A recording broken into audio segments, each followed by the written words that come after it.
Welcome back to Monk and Parmanu. आज की video में मैं बात करूंगा इलेक्ट्रिक करंट वायर के अंदर से किस प्रकार फ्लो करता है।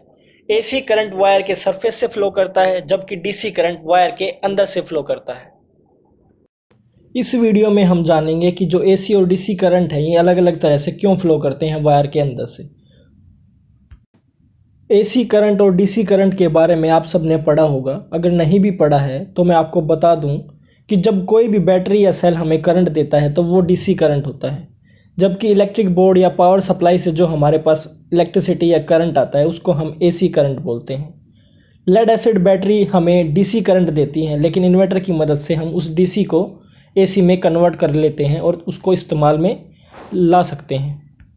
तो क्या कारण है कि एसी करंट वायर के सरफेस पर फ्लो करता है, जबकि डीसी करंट वायर के अंदर से फ्लो करता है।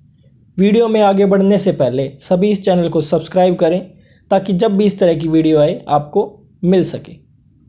सबसे पहले हम ये बात जान लेते हैं कि जो एसी करंट है वो हमें प्राइवेट कंपनी या फिर इलेक्ट्रिसिटी बोर्ड से मिलता है, जबकि डीसी करंट हम बैटरीज वगैरह को चार्ज करके उनसे ले सकते हैं या फिर सेल वगैरह जो होते हैं उनसे ले सकते हैं। दूसरी बात ये है कि एसी करंट को अल्टरनेटिंग करंट कहा जाता है, जो कि वो हमेशा बदलता रहता है, उसकी जो फ्लो की डायरेक्शन है वो चेंज होती रहती है।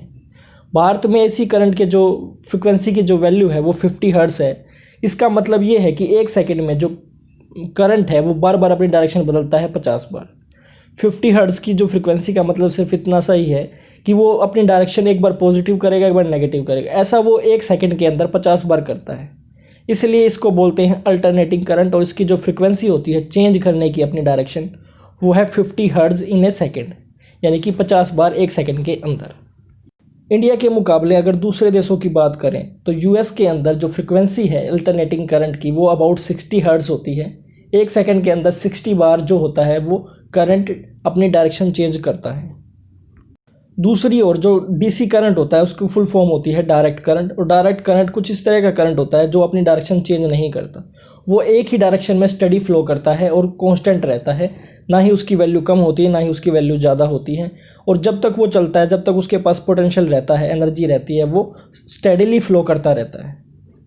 जब भी कभी किसी वायर से एसी करंट क्रॉस होता है तो उसके चारों तरफ मैग्नेटिक फील्ड प्रोड्यूस हो जाता है। ये हमें मिलता है ओरस्टेड लॉ से। इस मैग्नेटिक फील्ड की वैल्यू भी करंट के साथ कम या ज़्यादा होती रहती है, बदलती रहती है, जिसकी वजह से मैग्नेटिक फील्ड भी बदलता रहता है। इस सब के कारण वहाँ एक इंड्यूस्ड ईएमएफ प्रोड्यूस होती है, जिसका कारण है सेल्फ इंडक्टेंस फिनोमेना।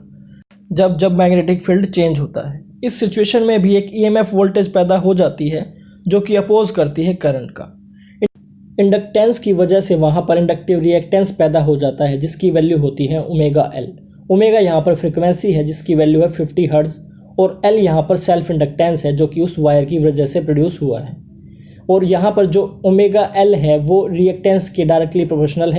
फ्रिक्वेंसी के डायरेक्टली प्रोपोर्शनल होने की वजह से जितनी ज़्यादा फ्रिक्वेंसी बढ़ेगी उतना ज़्यादा इंडक्टिव रिएक्टेंस बढ़ेगा, यानी कि कुल मिलाकर एक रेजिस्टेंस जो है वो बढ़ता जाएगा उस वायर के अंदर, क्योंकि फ्रिक्वेंसी ज़्यादा है। और ये इंडक्टिव रिएक्टेंस इन्वर्सली प्रोपोर्शनल होता है वायर की थिकनेस से।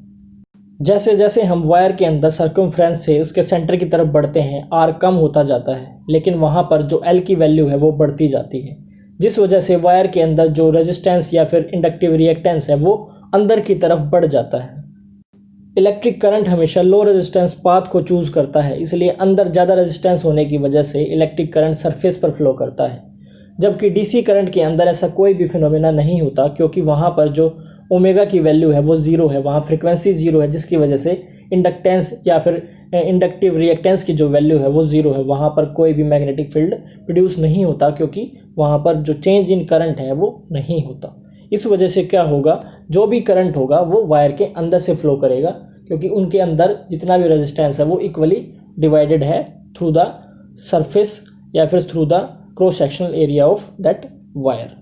इसी कारण की वजह से आप सब ने देखा होगा मार्केट के अंदर एसी करंट वायर और डीसी करंट वायर दोनों अलग अलग मिलती हैं। आप सभी जानते हैं इन्वर्टर के पीछे जो बैटरी हैं, बैटरी से जो इन्वर्टर की तरफ वायर्स जाते हैं, जो डीसी को इन्वर्टर के अंदर डालते हैं, वो वायर्स अलग होते हैं जो कि हम नॉर्मली यूज़ करते हैं कहीं भी इलेक्ट्रिक सप्लाई के लिए। आई होप इस वीडियो में जो जानकारी दी गई आपको पसंद आई होगी। अगर आपको ये वीडियो अच्छी लगी है तो इस चैनल को सब्सक्राइब करें और इसको शेयर करें। Thank you.